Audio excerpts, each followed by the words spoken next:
I thank you very much for welcoming me into your country. This is my first time in Portugal. I had absolutely fallen in love. And as I was leaving the hotel room this morning, I saw the woman there to clean, and I went to say obrigados to thank her, but instead I turned to her and I said, obidos. So I have a lot to learn. So thank you for having me here today.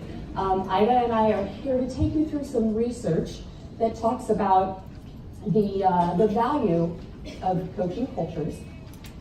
And the research is something that the International Coach Federation has done in partnership with the Human Capital Institute for 5 years.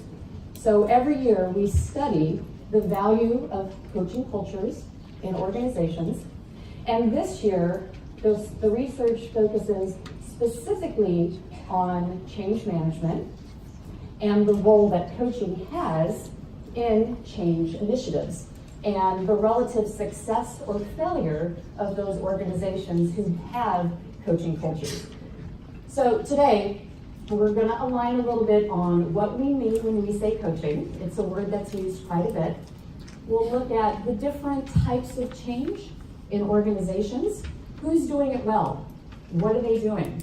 We'll refer to high performance organizations and what we mean by that according to the survey. And then a little bit at the end about the value of having a coaching culture in your organization and how you can know if you're on the right track. So, we hear a lot of the word coaching. You may hear, let's coach the team through the fourth quarter. That person just doesn't get it. They need some coaching. And while getting results is critical to a successful coaching engagement, sometimes if you're just coaching for performance, that tends to be a little more tactical and transactional based. And this is important, don't get me wrong, but it's not the highest value you can get out of a coaching engagement. When you start to get into a partnership between coach and client, and you're really working towards outcomes of professional and personal development, that is where strategic change, behavioral change starts to happen. So don't think of this as one or the other. Both are important. Coaching cultures recognize and utilize both of these types of coaching.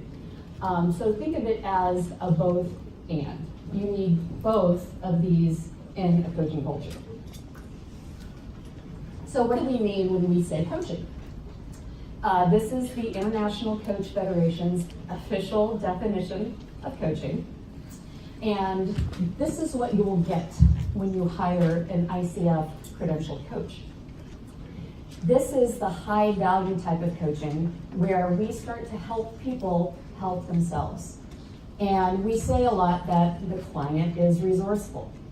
And what that means is that the answers do reside within each one of us. And it's much better to help us as individuals, as teams, as groups, to find those answers ourselves rather than being told exactly what to do. And that's when you get into shifting people's behaviors and shifting their mindsets and helping them come up with more creative and innovative solutions. So when we talk about coaching, this is what we mean by that. So let's talk a little bit about what it feels like to go through change. I know there's a lot of people in this room, so if you can, stand for just a second. Stand up for just a second. And turn to the person next to you.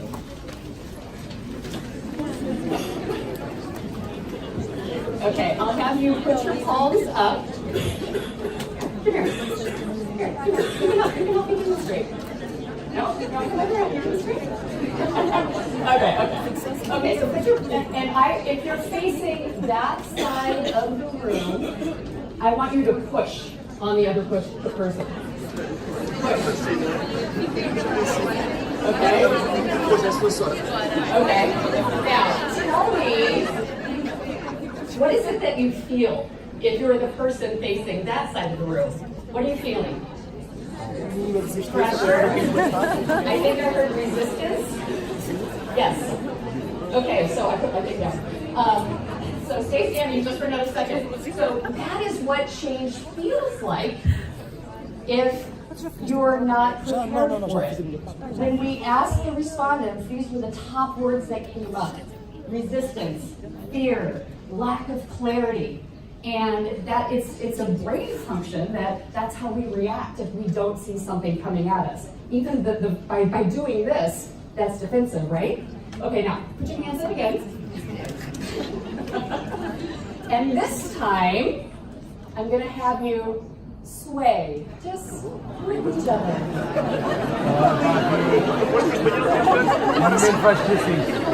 Okay?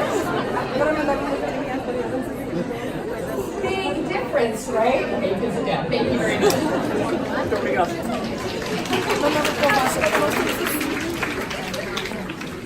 So that was a big difference between swaying and pushing, right?